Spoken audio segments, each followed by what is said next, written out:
first, we will let y, this is for the derivation of the equation that we will be using in this process. So we will let y is equal to f of x, and that will represent a curve in a Cartesian coordinate system. Or later, I'll show you the different topics or the different equations that can be used in this particular topics.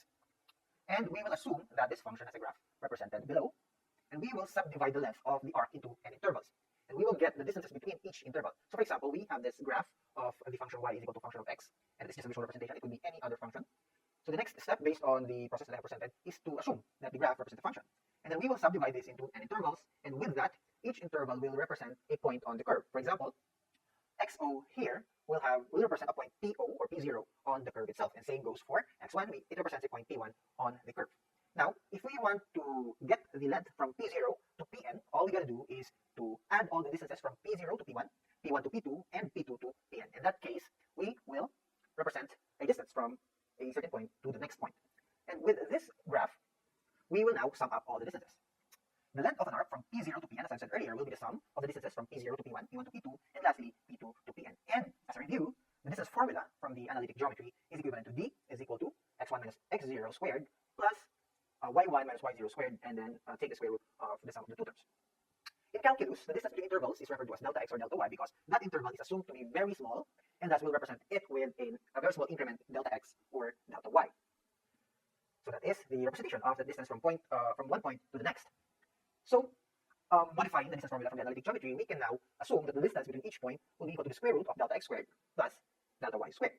And with that, the length of the arc from p0 to pn will be the sum of each individual distance, such as this one presented in the screen. So it will be the sum of all the distances.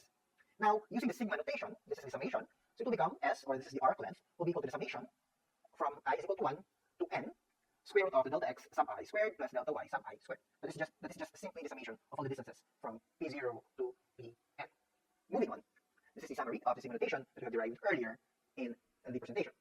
And since we all know that f of x prime, or the first derivative of a function of x, is equal to delta y over delta x. In this case, that is delta y sub I over delta x sub I. So this is just the first derivative of a function. So that's fx prime. We can now change the summation notation earlier into a limit.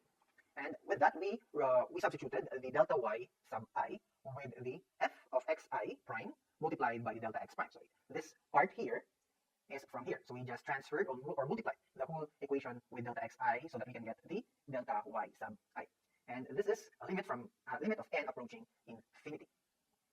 Moving on, this is the simplified version of the equation above, because if this is the equation here, this will become f of xi prime squared, and then this is delta xi squared. Factoring the term delta xi squared here, it will leave us with the term 1 plus fxi prime squared. And since this is squared, we can take that out from the square root sign, and thus leave it on the outside of the square root sign.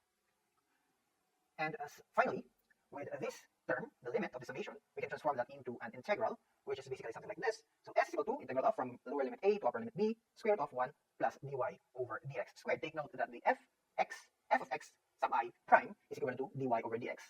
And that is what happens here. We substituted this term with dy over dx, everything is squared. And again, the delta x is equivalent to dx.